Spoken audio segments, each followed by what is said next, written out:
So the first thing is I want to say that these videos are made possible with support primarily from the Robert Schalkenbach Foundation and also from the Foundation of Economic Justice, Common Ground USA, Henry George Institute, and personal donors. And with that, we will move into the conversation. Let me get, so here, I'll keep it in gallery view for now. Okay, yes, for those of you who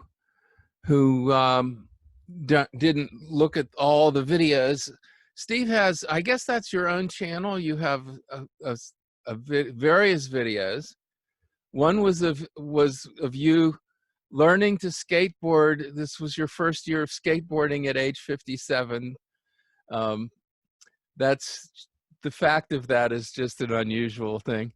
Yeah. There was one that I liked that was you talking about a fight you had got into as a 12-year-old, and it was a very entertaining story. And it kind of Thank you for listening. It kind of bears on this. So if when I put this on YouTube, I will link.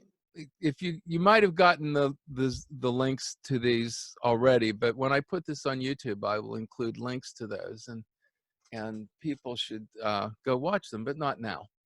Super. And now I just want to see, find out what you have to say. I will be watching the Q&As. If anybody's out there and has a question for Steve, ask it on the Q&A and not on the chat thing, because I'm not paying attention to the chat. Sue is, but it's mostly for logistical stuff. And we will take it from there, and we'll have a little bit of a discussion after your talk is over, and then we'll throw it to all the questions. So thank you, and go Steve. Great. Well, thanks, Dan. Let me start by saying years ago, I went to law school. I'm a lawyer now. And I had a professor I thought I was going to be God's gift to corporate law when I started practice. I was wrong, but it took a while to find that out. But meanwhile, I took a course in corporate law, an elective, with a professor named Scott Fitzgibbon. And I really thought he was brilliant. He's kind of an unusual guy. And I used to ask questions, long sort of, almost like fanboy sort of questions. And I remember him looking at me as I was getting these questions out. And he had this expression on his face of mystification, which was not the look I was going for, but I remember that look. It was something like, as I was talking, he was like, and I think, so I want to thank Dan for letting me give this talk, but I have to tell you that when we talked a bit by phone, I sort of imagined him having a similar look on his face, which is, I think, both in this case and in law school is not inappropriate. It's like, what are you going to talk about? So, okay, this is going to be a talk about dog eat dog versus cooperation. I'll explain what that means. But just to add to that mystification, which, I think, Dan, you probably had a signal of that when you saw that as a 57-year-old, I'm trying to learn longboarding. Like, what's with this guy? So just to add another layer that could get the Scott Fitzgibbon look, at least virtually for people out there, I decided that I'm going to do this similar talk to one I've given before at Arden, but I'm going to do it in 5, I call them stories because I'm into storytelling lately. My knee doesn't permit me to do much longboarding anymore. So now it's storytelling. So here we go. Okay, so story number 1, which could be called cheating. Okay. So a number of years ago, as I said, I went to law school. My wife, Nikki, and I went to law school up in Boston College. And as I've told the people at Arden before, our teacher we took a course called Moral Responsibility for Lawyers. It was an elective, as you can imagine. Moral responsibility for lawyers. There was not a huge class size, but it was a good class, and it was taught by Daniel Cocolette, the dean of the law school. And he told us that one day he was stuck in his car in a long line of traffic up in Boston. Nothing was moving. And another car at one point zoomed up alongside the line and cut in a ways ahead of him. Cocolette, who, for what it's worth, was raised as a Quaker, got out of his car and walked up to the line cutter's car because nothing was moving. And he said to the guy, you know, you can only do that because the rest of us are sitting here patiently waiting our turn. And then he got back into his car.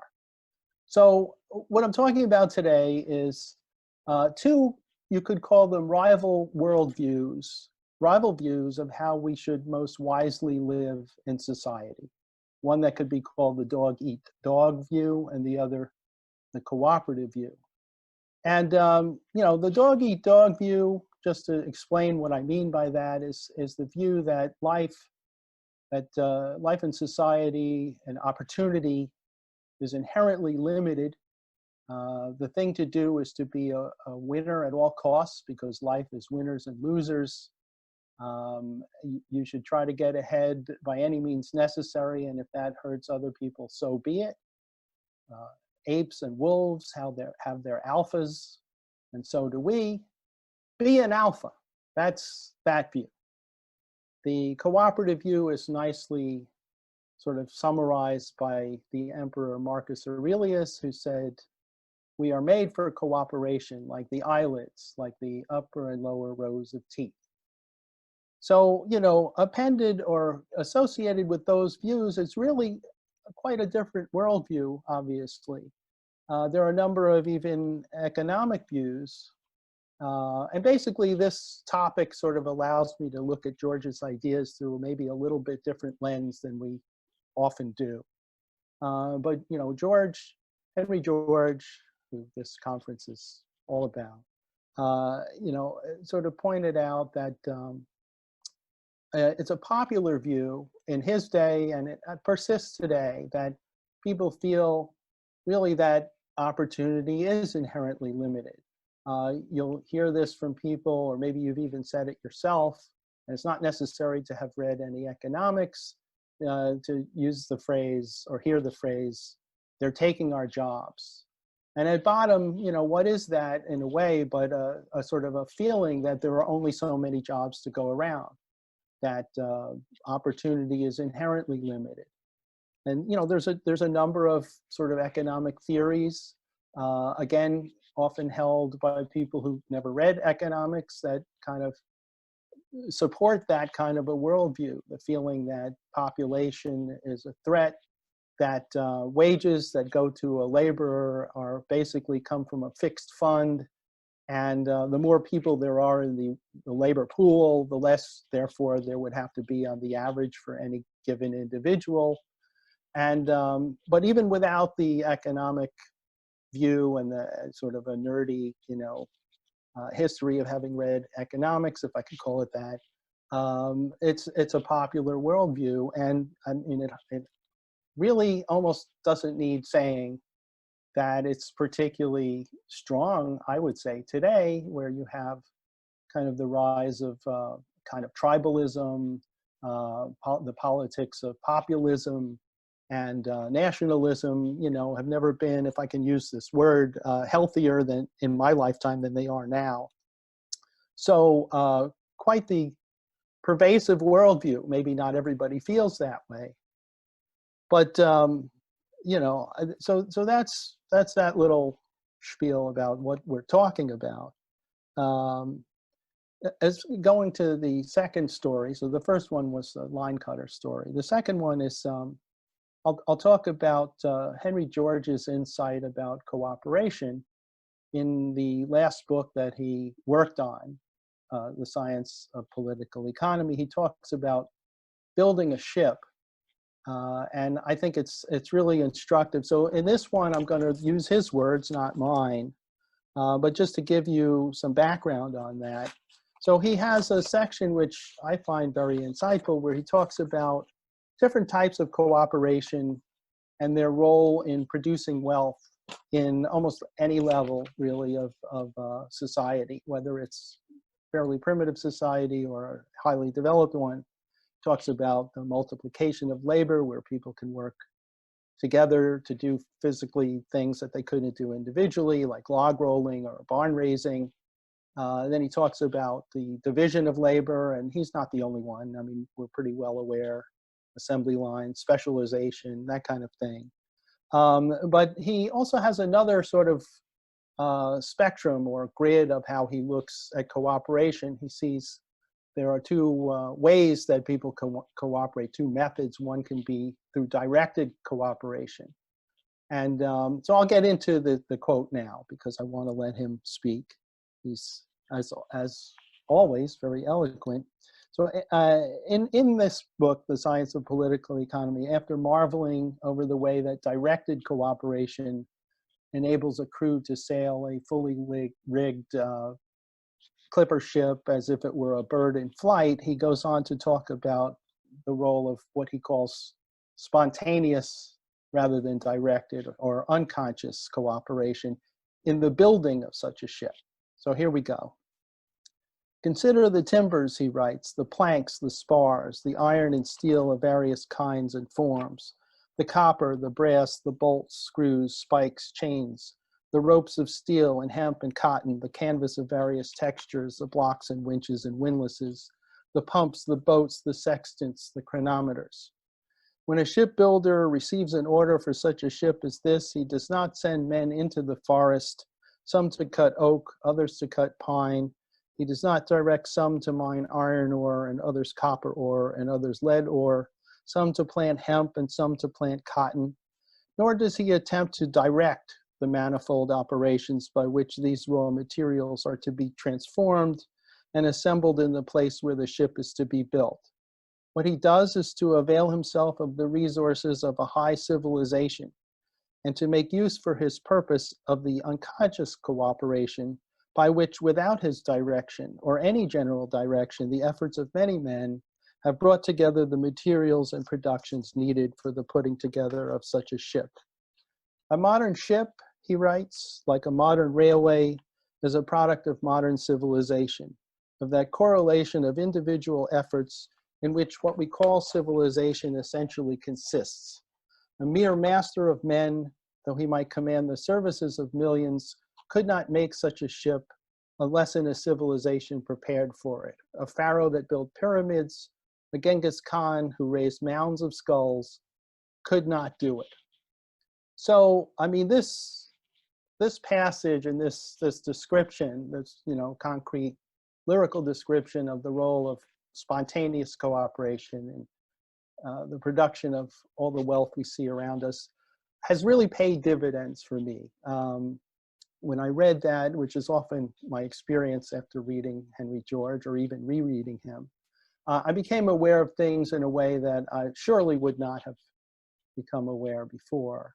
I mean, there's the building that I'm standing in, all of the things that you can see in it, the electricity that allows the computer to work, to say nothing of the wireless network and the design that goes into it, this laptop or something that has become ubiquitous, our cell phones. These are all examples of the kind of vast network of cooperation that, without necessarily aiming at it, is vital to allowing us to basically live the kind of life that civilization affords people. So, I read this and it really made me feel that, as opposed to the, dog eat dog, which could be top of mind today if you read the news, polarization, the politics of division, all of that stuff, and the constant message almost minute by minute that comes out of Washington that, what is the absolute worst that you could ever be in life? It would be a loser, and the thing to do is to be a winner at all costs. And you know, even if it's through cutting corners and cheating, I mean, you'd be a fool not to do that. You know, it's sort of on the other side of the ledger is this thought, the series of thoughts from Henry George that kind of, you know, heightened my awareness of how ubiquitous cooperation is in society. It's not just random acts of kindness. It's routine.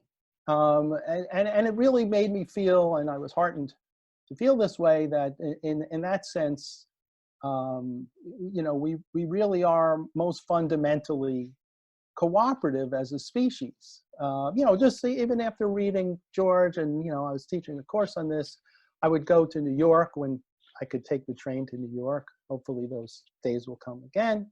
And I would get out and I would walk through Penn Station, you know, the crowds, and even the foot traffic in Penn Station to me seemed to resonate with George's insight. You know, people scurrying, all of us to get to appointments, to get where we need to go. Often we're kind of rushed, and people manage to do that without bumping into each other. I mean, even that alone, without even thinking about it, this is, you know, we're able to cooperate, and this is sort of inherent to our way of living in almost any kind of society, really.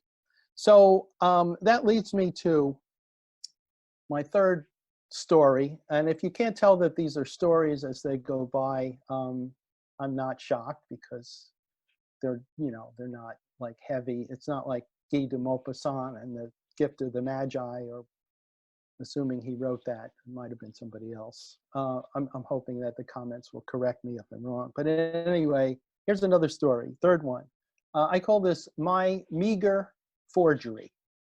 So a number of years ago, for my sins, I was the manager as well as a player on an amateur, I want to stress amateur, soccer team, men's soccer team for men over 40 years of age, playing in New Jersey.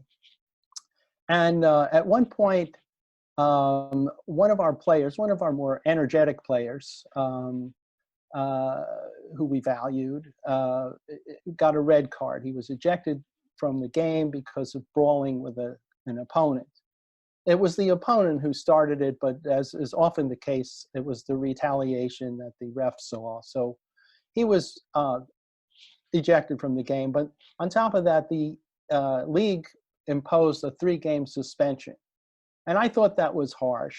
So one night I went to their monthly league meetings to sort of argue the cause before the rules committee. I had to drive an hour to get there, and then they made me wait for like 45 minutes before the committee deigned to talk to me.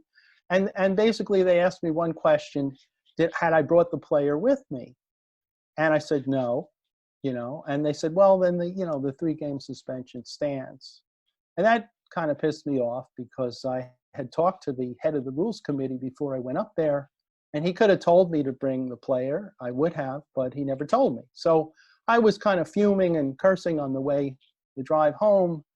And I kind of vowed to do something. So basically, I forged that player's pass. I took his photo and I put it on the pass of a player who was out, hadn't played for us much, and he was sick or something. So for those 3 games, our band player played under a different name. So it's not pretty, but that's who you're listening to right now.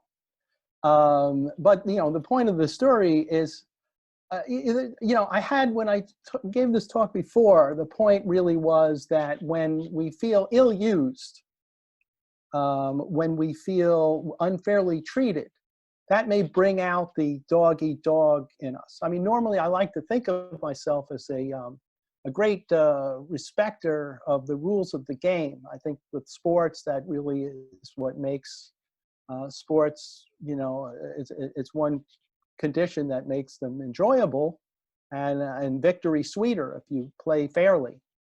You may not think this is an egregious example of cheating, but that's because I'm telling the story. But the point here is that, you know, under a certain type of, you know, ill treatment or you could say duress, motivation. A person who is otherwise sort of rule-abiding can become a little bit more dog eat dog. That was my reason for telling this last time around. But thinking about it more, because every time you do a talk, you kind of think a little more. What can you do different? It occurred to me that so I was thinking, getting ready to do the talk, like, do I have something more, harsh, more dramatic as a personal example of dog eat dog behavior? And the best I thought of examples that were really more revenge, getting even with people that I felt treated me badly, because I'm the designated grudge holder in my family, and rightly so. But no real good examples of dog eat dog, the essence, which is, I think, cheating. And then I thought about that, and I realized that I was actually ashamed. I was actually ashamed to have nothing with more teeth in it to report.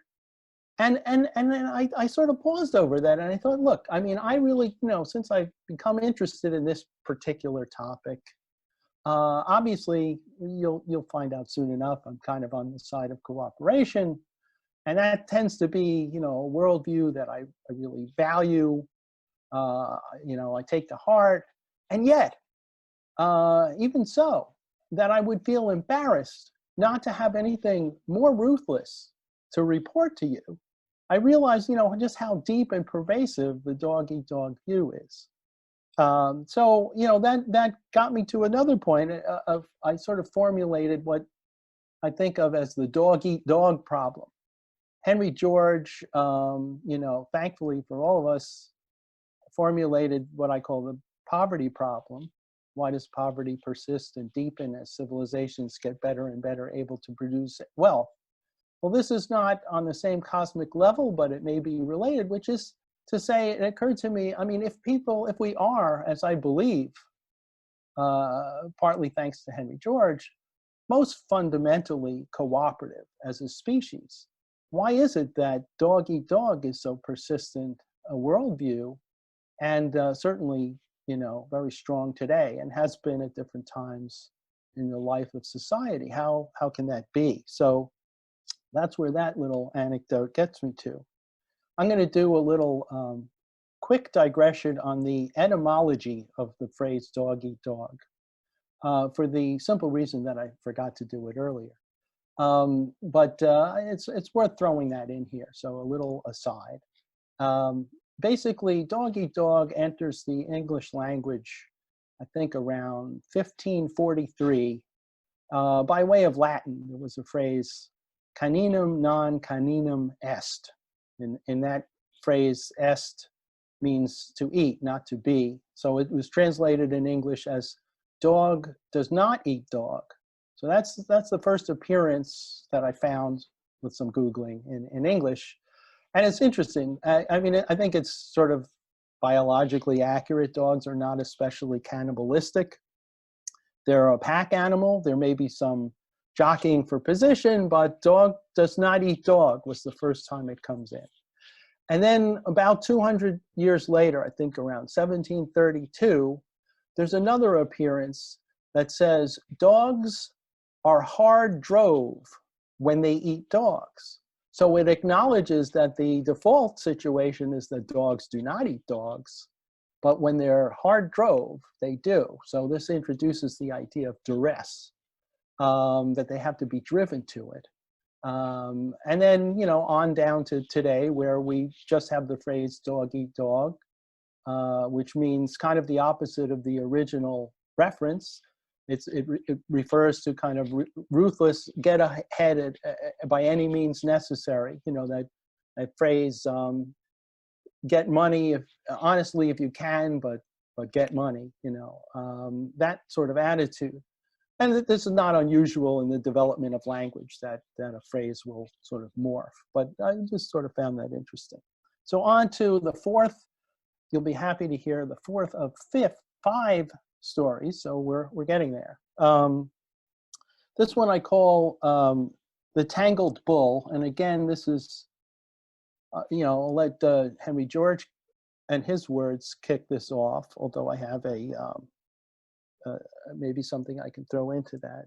Another soccer reference, because I know how popular those are out there. Let me just grab this book.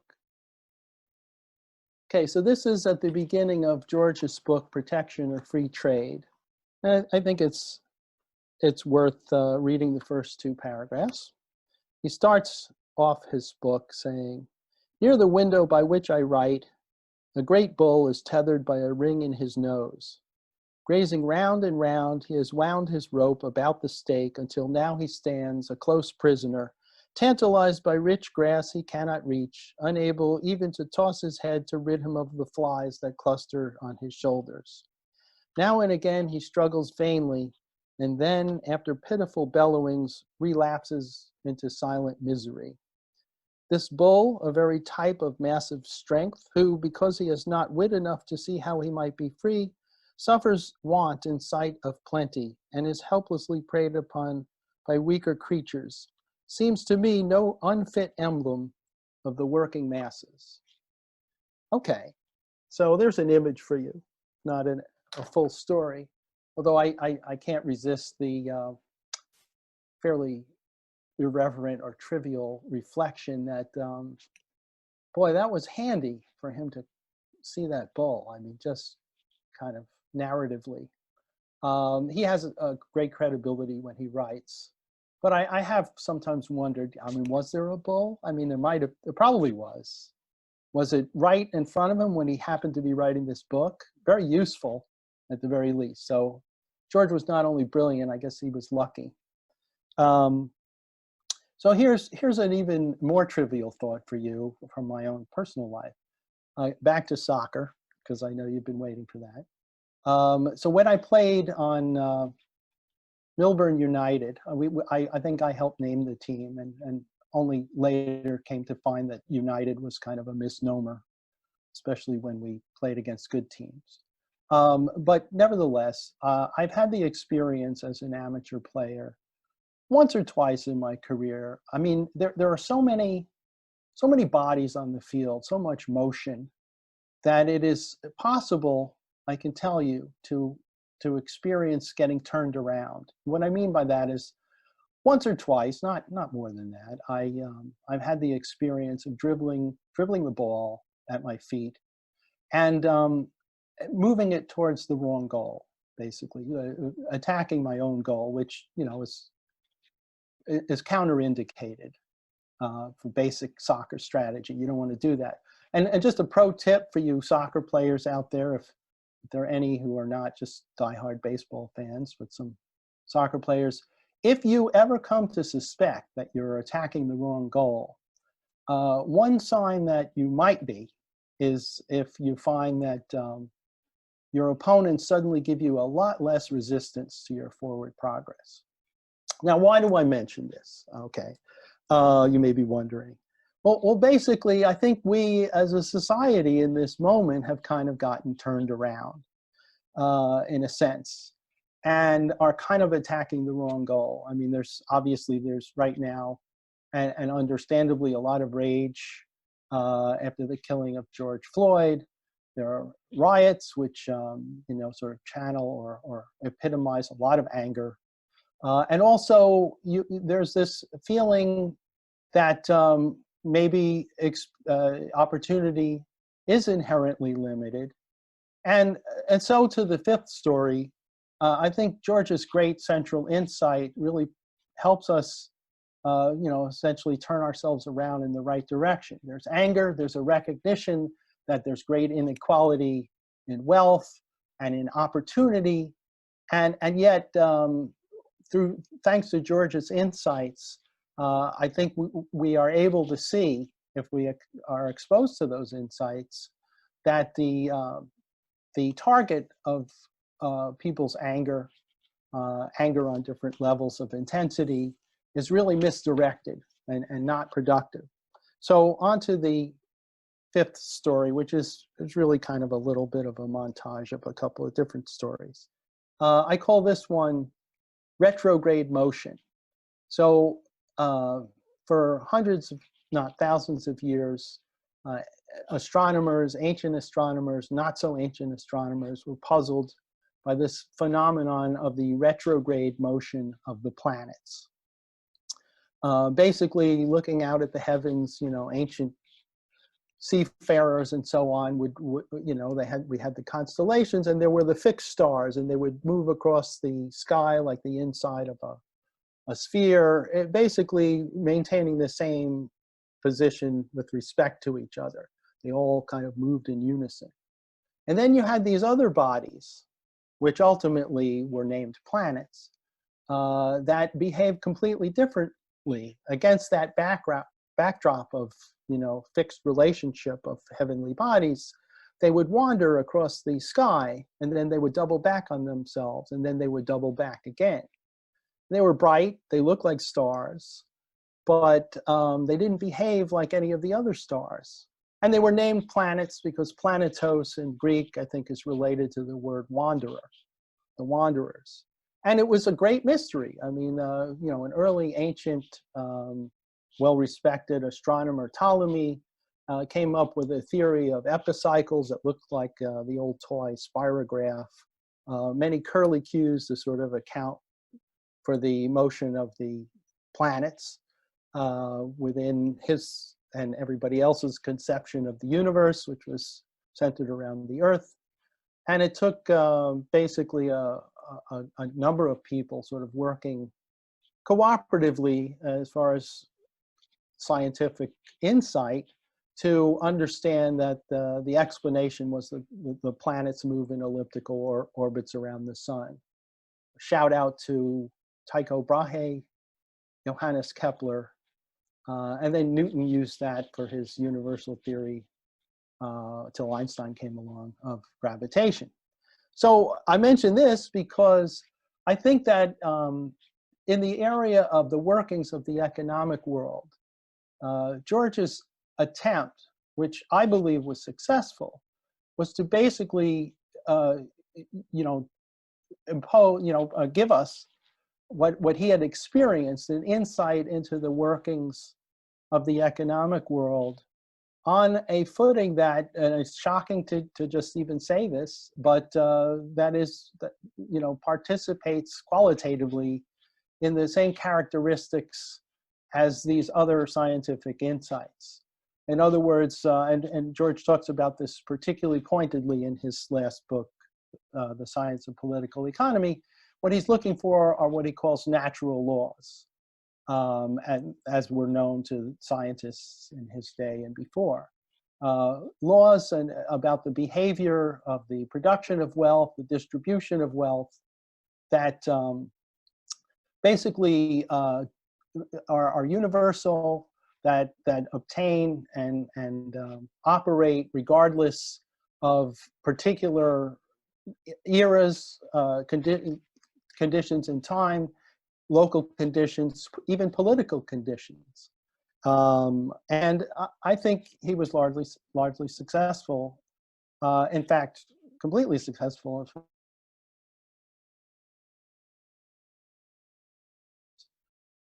Unjust monopoly, particularly in the private ownership of land, that makes that kind of monopoly possible. That is at the heart of the poverty problem that I mentioned earlier. And from that flows a lot of his other thinking. I mean, what's really interesting to me is that right near the beginning of his first really seminal work, Progress and Poverty, the book 1, chapter 1, he deals with the kind of worldview that I mentioned before. I don't know that I used the phrase the wages fund theory, but he immediately looks at that and he says, this idea that the ultimate original source of wages is a fixed fund of capital. He basically debunks that theory. I won't go into it unless people want me to now, but working through, and I think inspired by his central insight, which he had just about 150 years ago, 1870, in the foothills outside of San Francisco, he basically revisits a view that he had very early in his career. I mean, when he was just starting out to make a name for himself, he was a great admirer of John Stuart Mill, who was well established in economics, but also of Mill's, essentially his theory about the wages fund theory, which I don't know that Mill was the first to come up with it. I don't think he was, but and similar theories about the diminishing returns in agriculture. The more people you have in a system, the more stingy nature is about giving subsistence. And these things as being sort of related to why we have poverty as civilizations progress and population grows. And under the influence of his own central insight, George worked it out that these theories are not true. So, I mean, that's basically where I can end it. There's a, let's see if I can get it really quickly here. You may see there's some books behind me. They're not just for show. Okay. This is cutting edge to do this on the fly. Do I see it? No, I'll just have to do it from memory because I don't see it. So Marcus Aurelius, who I mentioned at the top of this, has a nice saying, nicely translated in the edition that I'm not spotting, where he says, in the life of a man, human life, our being is in incessant flux. The body is a prey of worms. The soul is an unquiet eddy. We're just going to die, and after death, oblivion. And then he asks the question, what is there to guide and guard a man's steps? And the answer he comes up with is philosophy. So, I mean, that's really, I think, in a way, what we're talking about here, and particularly as an underpinning of the cooperative view. In the ancient world, there wasn't really much of a distinction between what we now call philosophy and what we now call science. There was natural philosophy. But in any event, if you work through the writings and the thinking of Henry George, I think you'll find, as I do, and this is obviously preaching to the converted for Georgists out there, but there are some that are not, I think you'll find that George really takes us through a kind of genius he had in looking at economic phenomena to understanding the workings of the economic world. And, every time I read it, I'm just sort of impressed that he was able to see these dynamics and to think about them and write about them clearly. So I'll end it there as far as the spiel, and open to Dan, whatever. I haven't really seen the Fitzgibbon look on your face. I think maybe I've just beaten you into submission. I don't know. We'll find out now. Oh, I saved it for this part. Ah, very good. Okay, fair enough. Okay. A couple thoughts. One of the things that I thought is the reason cooperation has a bad name is that they're not only talking about directed cooperation, but usually the people who are talking about cooperation are talking about them directing other people. And what they're really talking about is obedience. So that when somebody says he wouldn't cooperate, it just means he wouldn't obey me. He wouldn't do it the way I told him to do it. So in that case, cooperation becomes a euphemism for something that's really a power trip. And I can see why people would think of cooperation as submission. Right, or as coercion on the other side of it. Yeah. Yeah. Okay, all right. Let's see if I have anything in my head about that. No, I mean, that's a good point. Yeah, but I mean, to me, what was puzzling a little bit is where does the opposite of cooperation, which is not just competing, because I'm not talking with Doggy Dog, we had talked earlier about competition. Competition to me seems different from dog eat dog. If you think of that line cutter, or somebody who cheats in sports or in life, they're really, like Cocolette kind of pointed out, and how sweet was it, by the way, to have a moment where you call out the line cutter. I mean, we can just dream of that, having that moment. But, you know, what he's pointing out is that the cheater, the con man, whatever, sort of depends on the fact that the rest of us are playing by, you know, one set of rules that kind of values fairness and in traffic, turn taking. Yeah, I mean, I guess what puzzled me when I've been thinking about this is why, since we are, you know, we're really kind of all about the line more than cutting usually.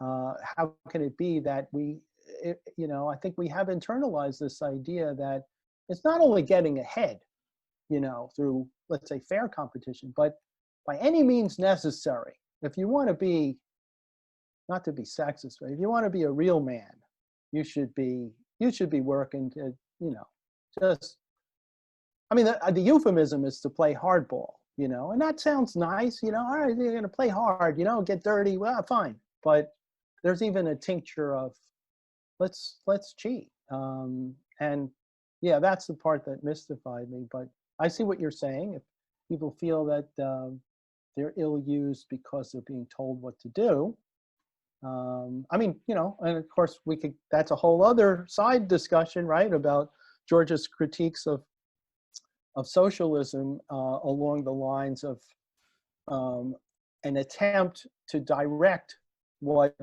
he thinks is far more organic and not capable of being directed, you know, that kind of thing. So, I mean, what you mentioned sort of touches on that, but that's like another talk.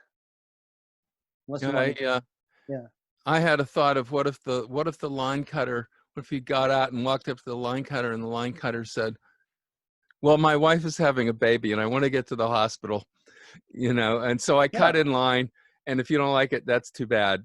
Well, you know? no, now here's the thing. I would hope, I mean, having taken Cocolette's course, I don't know if I mentioned he was raised as a Quaker, and maybe that had something to do with why he did this. But I think Cocolette personally, and I think most of us would feel like, oh, well, if we know that, let the guy go, because he's, you know, that's a different story, you know.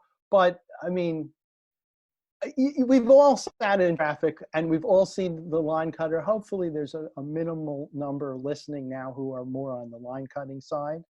But, you know, they can't all have their wives ready to give birth. Then to take it, another comment the other way, once line cutting becomes more common, then you feel your instinct, you know, which we mostly feel, to take our turns, because we'll all get there at the same time, whether we cut or take turns collectively, but a lot less stress if we do it in a turn-taking way. But once line cutting becomes common, and that's the culture, like it was when I was in a ski line many, many years ago in Chamonix, France, in the French Alps. I don't know why they didn't have the idea about line waiting. It was like everybody for themselves. Once that happens, it's like, all right, those are the rules now. And if I just wait my turn, I'm just going to move backwards. So, you know, and you know, maybe we'll see. I hope not. So it becomes unpleasant for everybody, but everybody does it anyhow because if you don't do it, it's even more unpleasant. Yeah, there's a cultural influence. I mean, you can even feel this when I drive around here in suburban Jersey. There are areas where people are more, if not cutting in line, there's more tailgating, there's more aggressive driving in certain areas rather than others. And in my belated attempt to become an adult human being, which I don't know if my wife Nikki is listening to this, she's probably going, you know, I try to sort of keep in mind that if I'm in certain areas, there's going to be more aggressive driving. And I also try to remember that, you know, there is a certain amount of line cutting. And the thing is, you know, you're going to encounter it, even though it's in the minority and it's rare, thankfully. You're going to see that. So try not to get like blow a gasket. There was something that I thought of that Piaget talked about the game and the metagame. And my first confession is I didn't get it from Piaget. I got it from Jordan Peterson, who talked about Piaget. So I'm interpreting Jordan Peterson's interpretation of Piaget's interpretation of what he actually saw, which Thank you for your candor. which was that the successful person not only wins the game, but he is the person that other people want to play with. Otherwise, there's no more games for him. So, you know, so you can have a traveling salesman in the old days when people, before there were telephones and stuff, there were traveling. When it was traveling. Yeah, there was traveling salesmen, and there would be some traveling salesmen who would never go back to the same route again. And so there was no reason for them to avoid conning people as best they could. But the traveling salesman who worked a regular route would try to give people as fair a deal as possible and establish a reputation. And they made less money in the short run than the con artists, but they made more money in the long run because they came back and people trusted them. But he said, yeah, he said there was an experiment where with rats, because rats love to play with each other, young rats. And so they put a big rat in with a little rat, and the big rat let the little rat win about 30% of the time, even though the big rat could easily win all the time. But the point was, if you don't let the little rat win once in a while, the little rat has no reason to play with you, and he won't play with you. And then you're not playing with the rat, you're just picking on him, trying to get him to play with you. So there was that. And I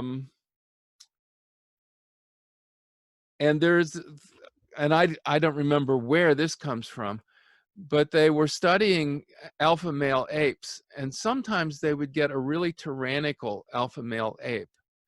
And what they discovered is that the female, you know, the alpha male ape got all the women, all the female apes mated with the alpha male, unless the alpha male couldn't be bothered with them.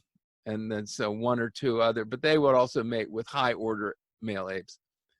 But if the alpha male ape was brutal and tyrannical, the female apes would sleep with him when they were not fertile, and would secretly sleep with other apes when they were fertile, because they did not, you know, it's a species survival thing. Your species is not served by a situation where one ape uses his power to abuse the other apes in the ape tribe, whatever it's called. So, and Yeah, my last, oh, go ahead. my last observation that came when you were talking was that I think there's more dog-eat-dog mentality in politics than there is in economics, because politics is very much a zero-sum game. And everybody thinks that in order for me to win, the other side has to lose. And there's much more tribalism and partisanship and real nastiness in politics. I don't see that I don't see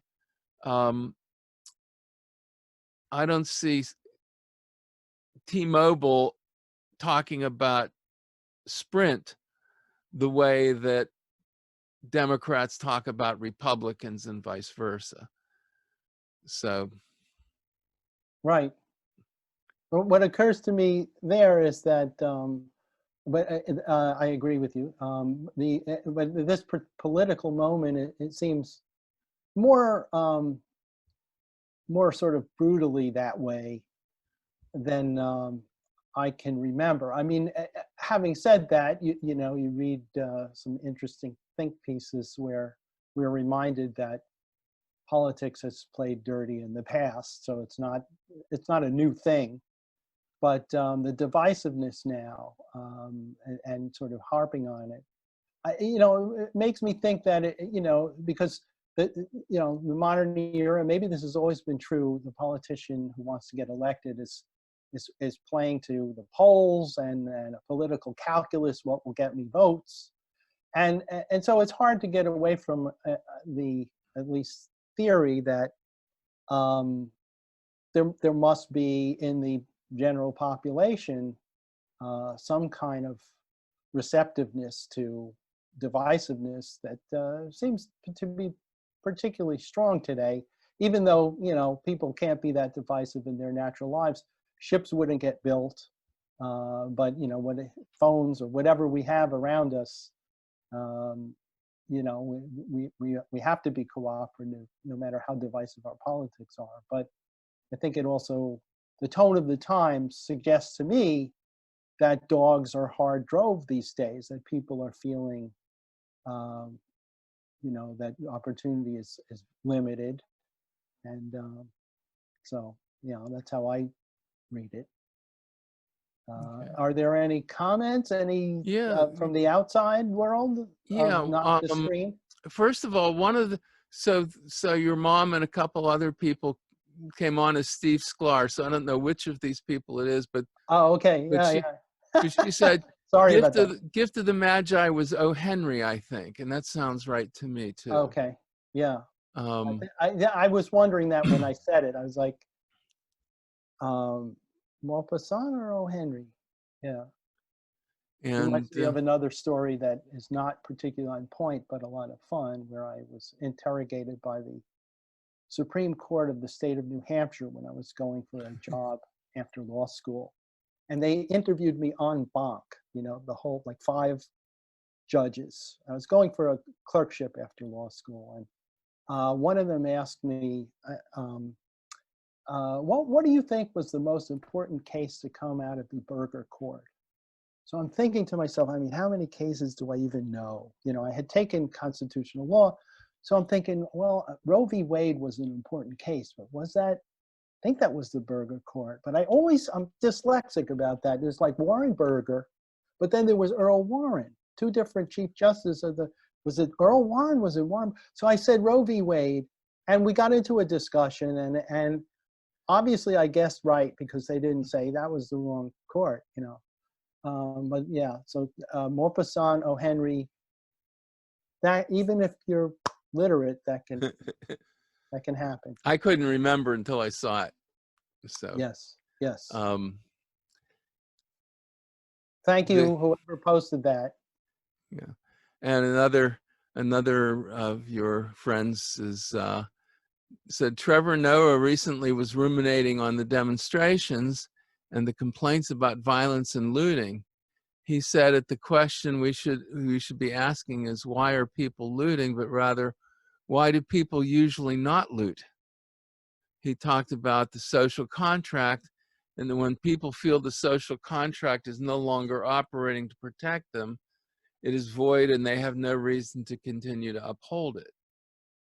I think, through the grid of my, pet doggy dog versus cooperation, my response to that is, yeah, I agree.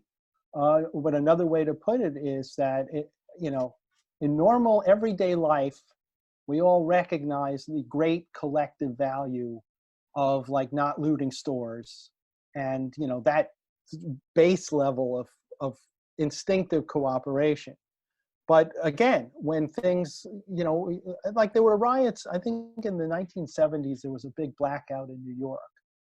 And, so for people to sort of opportunistically start to loot, and you couple that with the anger that is sort of motivated peaceful protests, to me, it sort of bespeaks a level of feeling hard drove. And it's not just feeling that you've been treated badly, by the way. I think what's really needed as a sort of spark to light tinder is that people feel that on top, so they don't feel they have fair access to opportunity, but I think you also have to feel that you have very low opportunity indeed. You're worried about survival. Because if everybody was, reasonably comfortable, even at the lower levels of opportunity, I think you wouldn't start to see the kind of glimmerings of breakdown. Again, it's my theory. There's probably something in Henry George about it. He does have that wonderful passage about how people dine differently in steerage versus the cabin. When people feel that there's plenty, they're polite, they don't, grab stuff. But in Other conditions, you have to you have to chain down the knives and forks. So that's Yeah, another. and yeah, I have kind of a sense that people have been propagandized into believing that they are worse off than they are too. That there is a narrative that serves elements within the left of exciting this sense of class envy and telling people that they can't get ahead because the world is so against them, and that tends to manifest itself with this kind of stuff. And that also people have been basically under house arrest for 2.5 months with this quarantine thing. And it's not natural for human beings to just sit around cooped up, and especially for poor people to be sitting around not knowing if their job is gone, or what will how they will pay the rent if they're not getting paychecks and stuff.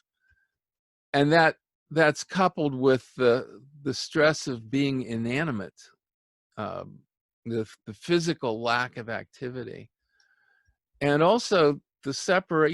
We have an epidemic of fatherless children, particularly among blacks.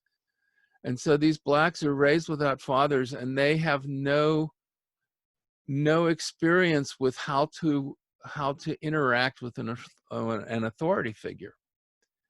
So their father was an authority. The father, it traditionally was the authority, the first authority figure you interacted with. And you learned that whether you thought he was being unfair or not, you pretty much did what you were told and complained about it. And now we have people who raised without fathers, or are sent to daycare, and raised and loved by people who are paid to love them, rather than people who are there because they love them. And I see a lot of things that have been going on for a long time that are gradually causing a lot of chaos. Well, okay, I have, so my reaction to that is, so there's a bunch of different things you've thrown out, and I think at least two of them kind of are conflicting worldviews. I mean, one is the idea that you have, I mean, obviously you don't have to have read Henry George to know that a shutdown of the number of businesses that we've had will have a universal ripple effect on the economy. So yeah, there's a lot of people out of work because of the shutdown, and that has, caused a lot of economic hardship. We know this, but so there you have what, for shorthand, you could say the effects of poverty, or the fear of poverty, the anxiety that you're maybe not going to have anything to eat next week, or a place to live. And then the other thing that you mentioned is propaganda, which is a different worldview, which suggests that maybe now they're not necessarily completely incompatible, but to the extent you're talking about propaganda, you're posing that maybe there isn't such legitimate actual poverty or reasonable fear of poverty, but rather it's been sort of fomented politically or by the media or whatever. Or I just want to, in yeah, between, it could be that there are serious problems, but we have people doing their best to make it worse. That instead of trying to solve the problems, they try to inflame the jealousies. and then a third theory, which I could sort of hear the ghost or whatever of Henry George here, who, by the way, sometimes he's around here. He doesn't seem to be here right now, but I'm always on the lookout.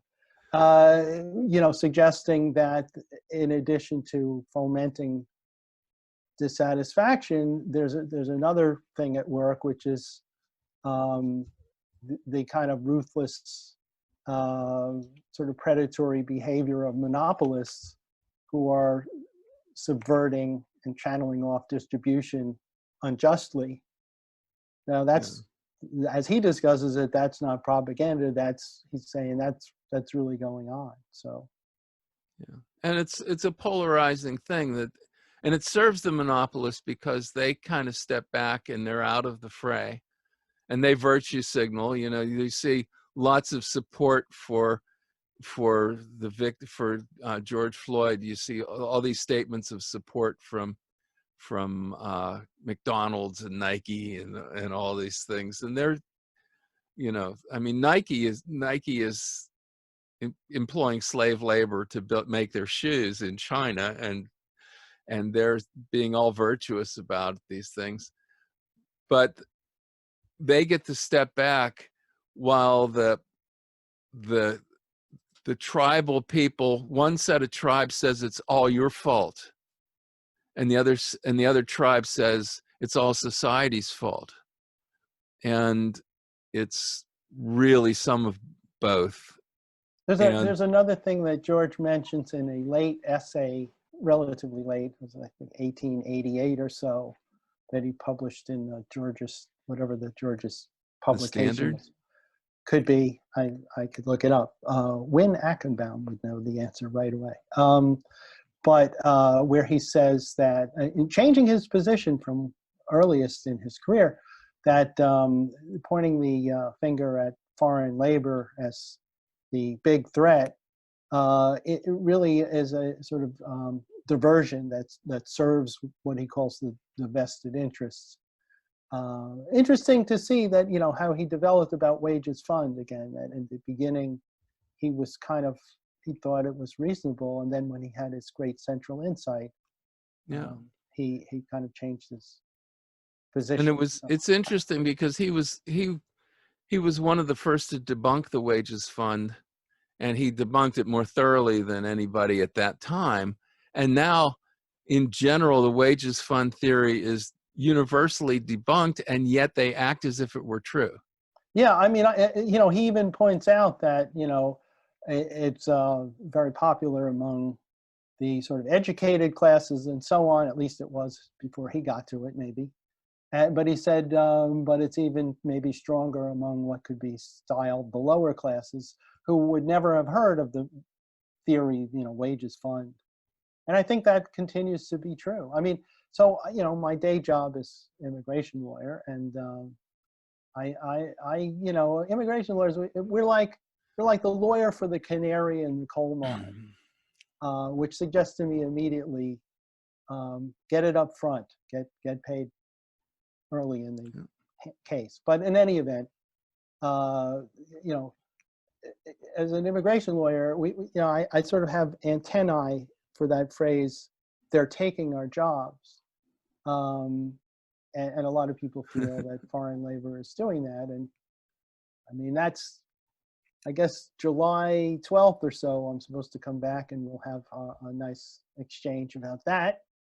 So I won't get into that, but yeah. Same email link, or same Zoom link, by the way. I'll try not to this time broadcast it. We'll send the right link to your relatives and stuff. Yeah. Okay. Mike Curtis says, I imagine anytime there is a shortage of opportunities, there will need to be dog eat dog, or you will end up at the end of the line. But when there is an abundance of opportunity, even competition simply channels people to the most efficient productions, and cooperation yields far more for all than dog eat dog exclusion of others.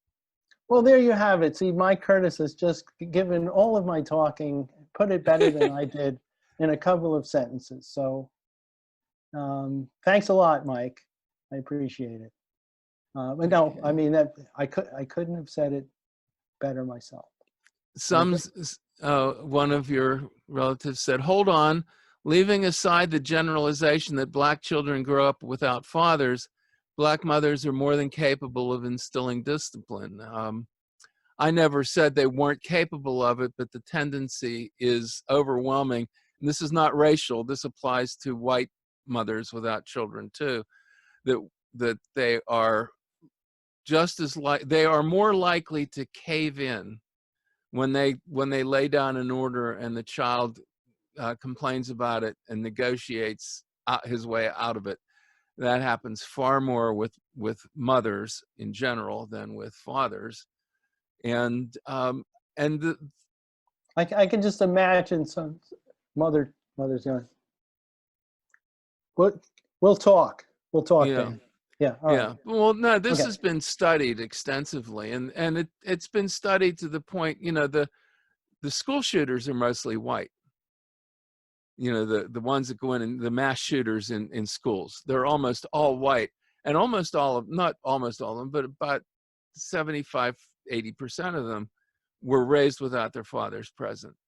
And the black kids that join gangs almost always were raised without fathers. The correlations are overwhelming, and part of that is not their fault. Part of that is that the welfare system has been designed that if they find your father, if they find the man living in the house, and they say, okay, his wages count towards your income, so we're cutting your welfare.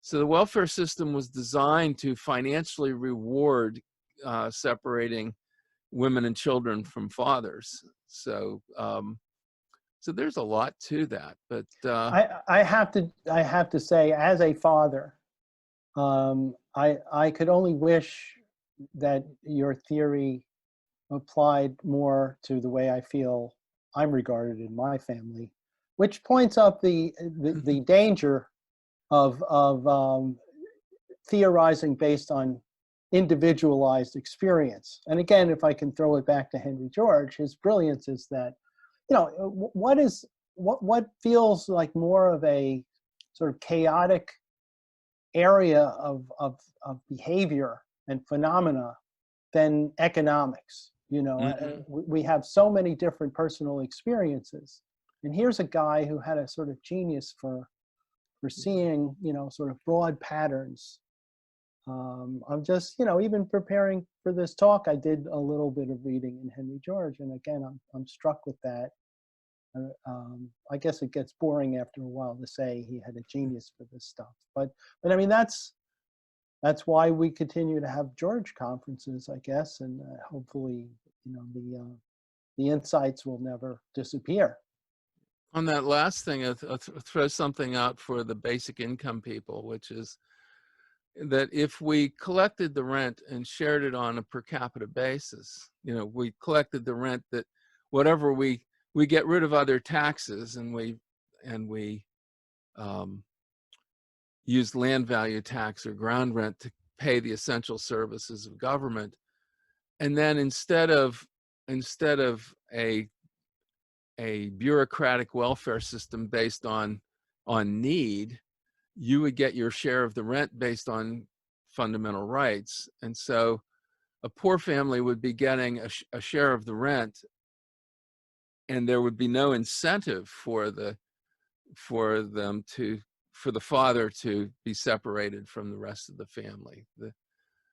That incentive is part of the paternalistic approach to solving problems. And one of the things I like about George's solution is that it's not at all paternalistic. It's you do things that are fundamentally right, and then you let people cope with it as best they can, but you are also at the same time not allowing some to monopolize the earth and squeeze others into poverty. So that's amen to that. And I have one more that I saved because it seemed like a kind of an ending thing. Okay, cool. Very, very interesting presentation. Are you a doer or just another talker? Well, that's a little catty, Oh no, I love isn't that. it? Well, where are you making a difference? In your defense, maybe we're all just talkers, but seriously, when and where do we move to the stage where we take action and make a difference? Can you point to someone anywhere or some group making progress and or making a difference? Okay, 3 things there so far, and I don't know if my mind can hold them all in memory. Maybe some are gone already, but let's first take, am I a doer or a talker? Okay, so one thought I have is, I guess maybe 4 thoughts. Fair question. In other words, I sound like all talk and no action, maybe, or at least the question, if it's open-minded, is, might it be, Steve, you wimp, that you're just a talker and not a doer? So, all right, yeah, whatever vibe you get that makes you maybe suspect that could be true, fair enough. You know, the viewer is always right. But another thought is, hold on there, buddy. You know, talking is doing. Talking is a kind of doing, right? Okay. You could say on a certain level that all Henry George did, you know, whose books have sold in millions of copies and he's galvanized people into all kinds of action. All he did was talk or write. He wrote and he talked, writing being a kind of talking. So I take exception to the idea, or I disagree to the extent that the question implies the two things are you know, unrelated and one is more important than the other. I mean, there's times when talk is cheap and it's what you do. But I think in the area of trying to understand the workings of the world in its economic aspect, or in fact in any aspect, especially where it's confusing and people are suffering, and then to communicate that is in some ways the most valuable kind of action. Now I've forgotten, what was the last part of the question? Do you still have it there? Can you point to I knew this would anywhere? happen. Can you Yeah. point to anywhere or some group making progress or making a difference? Okay. Oh, well, I mean, I am not an expert on this, as I have admitted on similar videos, but I admire and you know, commend your attention to colleagues, maybe some of them probably listening, probably even on the screen, who have dedicated a certain amount of their life and efforts and activities to the advocacy for the land value tax, which is the remedy that Henry George pointed to alleviate the injustices that he identified. So there's a number of people who have spent many years, and I applaud them, and I say, yeah, those people. Yeah. Now that I'm old, I have a different outlook. But when I was young, I led campaigns that shifted about $750 million onto land value tax off of productivity taxes. And Steve Cord, probably the work he's done has probably by now been added up to like about $4 billion in shifts or in local taxes. And that's not huge, but you know, as I get old, I'm thinking I can continue to do that, but what I need to do is get other people who are younger to learn from, you know, to learn from that and pick up where I left off. And so there's a trade-off between doing it and trying to inspire others to do it. That and some of us are more inspiring of others, and some of us are more doing it. So we had George Collins used to run the Philadelphia Henry George School, and I think he was extremely inspirational. It would be good to have those paired up, that when some people inspire others and we hand them to somebody like Josh Vincent and say, Right. he knows the inside story on I'm getting a repeat call.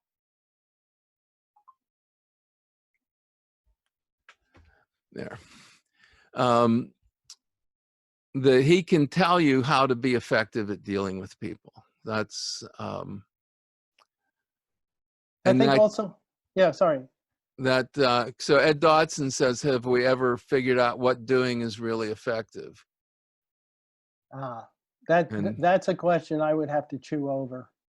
Yeah. I immediately know, because you know, as I've admitted before, you know, people have different strengths and weaknesses. I think due to a flaw in my personality, which I've referred to in other talks, I'm more fascinated by the theory, the ideas, once you get into the nitty gritty of getting stuff done, so maybe that question was fairer than I want to admit, I can sort of, my attention can start wandering.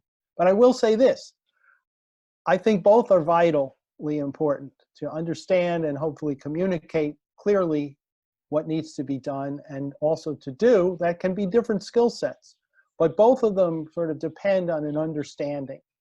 And there's a lot of people, maybe most of my friends, some of the people I love a lot in the world, who are, you know, really ready to like change things, and ready to, you know, march and advocate and so on, who, and I mean this as respectfully as I can, I think lack the understanding of where, you know, the activism and the, you know, the fight for justice really would be productive. So it does you no good to just act, you know, there's that, I won't tell that joke, but you know, if you're running hard and efficiently in the wrong direction, it doesn't really get you where you want to go. So that's another thought. More questions are coming up. There's a class, there's now a class called the working poor. People who work, who do not earn enough to live. The welfare system makes up the difference. This is John Burns, who I think is in England. So employers are using the welfare system to their own ends. How would Georgism address this? Read me the last phrase again. The employers are using the welfare system to their own ends. How would Georgism address this? First of all, hello, John Burns in England, from Steve Sklar in New Jersey. I think George's sort of answer to that, to simplify greatly, is that the remedy he proposes, which grows sort of naturally out of his understanding of the workings of the economic world, would replace the welfare state or welfare with an organic sort of taking by the society of essentially economic rent, which is something that arises and has value due to the presence of society. The problem and the challenge here for me personally, because I've done a little bit of teaching of George, is what I just said, you know, even though it was a run-on sentence, to try to give a quick answer is something that is difficult to do, not because it's rocket science, but because there's a number of constituent ideas that, you know, many of the things we've sort of mentioned, including the authority of mothers, could easily be different talks. So I mean, I can just talk at it, and that's my quick answer. But I'm frustrated, as maybe you would be, John Burns in England, to have this sort of thing thrown out, and then that, you know, could generate 3 or 4 other questions that we probably don't have time to go into. But you know, the quick answer is that George is not in favor of a welfare state. He's in favor of basically undoing the injustice of private property and land, specifically by the taking by the society of the economic rent. But yeah, that's a quick answer, and there's a lot to that I'm still, all these years after encountering it, still kind of working out and trying to follow. But yeah, that'll have to do. And we have one, aren't there millions of people attempting to make a difference now? Or make a difference now? I can't believe they won't be successful this time. Well, let's hope you're right. But again, here we are at a George conference, albeit one virtual and online. I think to direct those efforts and channel them in the most productive way would be to, I think what's needed is for a greater exposure to and understanding of the insights of Henry George. I mean, I hate to, I also sometimes grapple with the idea that, you know, we're talking about one person, but the fact is that, like other figures in history, he was an individual who was fortunate enough to see some things because of his particular turn of mind and you know, intellectual capacities. So I would just again put in a plug there. Yeah, I hope you're right, commenter, about that. That would be great. We need it, but I think, you know. Yeah, my concern is that there's millions of people pushing right-wing half-truths and millions of people pushing left-wing half-truths, and the power brokers usually negotiate something that incorporates what's false from both sides. And Have you been accused of being a cynic, Dan? I mean, I'm not saying, yeah, you may be less cynical than I am, but well, yeah, I think the trick is that the problem is that there are players in both sides who are very resistant to getting something that doesn't, that there's hidden agendas on both sides, that there's an right. agenda of more bureaucratic control on the left, and there's an agenda of more economic monopoly on the right. And there's good people on both sides, but they are systematically diverted from.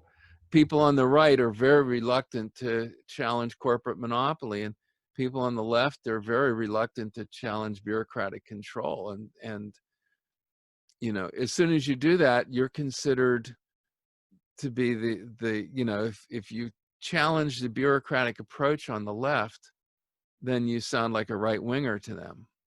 And the same thing is if you challenge economic monopoly on the right, you sound like a left winger. And you can quote classical liberals that, you know, the right honors classical liberals and considers themselves to be walking in the footsteps of classical liberals. But as soon as you start quoting classical liberals, they call you a communist. One challenge I find to, you know, when I've taught George or talked about him, even informally with people, is this left-right way of thinking. So if you get into what I call George space, you're kind of not in that kind of left-right oriented thinking in the same way as you would be reading or talking about almost any other social thinker. It's so much a part of how people are used to looking at things. So George provides a perspective that, you know, those of us who admire him feel, you know, kind of points out the defects on both sides of the political aisle. And yet when you try to explain that to people, even more than my attempt with John Burns, you really could end up feeling like you have three heads, you know, like you're saying things that people are not, you know, they haven't heard this anywhere. It's all, you know, in our culture, our cultural environment, everything is left, right. And then when you read George, you kind of have a different perspective. Georges like to think of it as somewhere above, but it's a different perspective on the normal political divide. So this is to agree with what you were saying, Dan, but that's my knee-jerk reaction there. These are probably all somewhat knee-jerk reactions, Mm-hmm. But in a good way, I hope. I don't know. And okay, well, I don't see any more questions. I wanted to note that on Tuesday at 7 p.m. Eastern, and everybody has to figure out the time zones.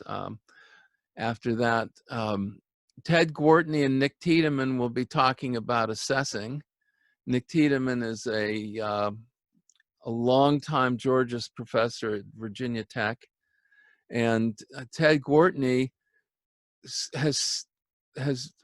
Ted Gwartney basically, his whole career was going to places that had bad assessments, fixing them up, getting everything running right, and then going somewhere else that had bad assessments.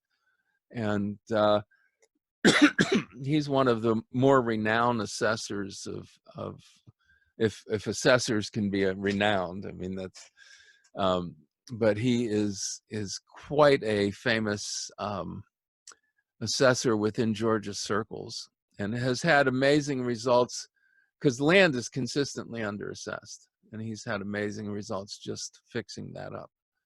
To So, the person who asked who's doing stuff, Ted has to be on the list, in my opinion. mm-hmm. And he's probably doing, and in terms of actual direct intervention into the system, he's probably doing less now that he's retired, but he did great things as an assessor. The Tuesday night sessions have a different code, so you have to go to cgocouncil.org if you want to be on the Zoom. These will all be on YouTube.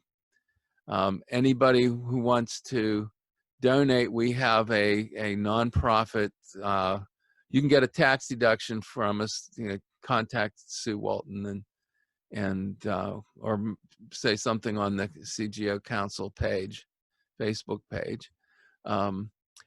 Next weekend, both Saturday and Sunday, Ed Dodson will lead a discussion on the Green New Deal and climate change with Alana Hartsock, Dave Wetzel, and Marty Rowland. And the codes will be posted for that. I think the Sunday code will probably be the same as this one, but I think we have a different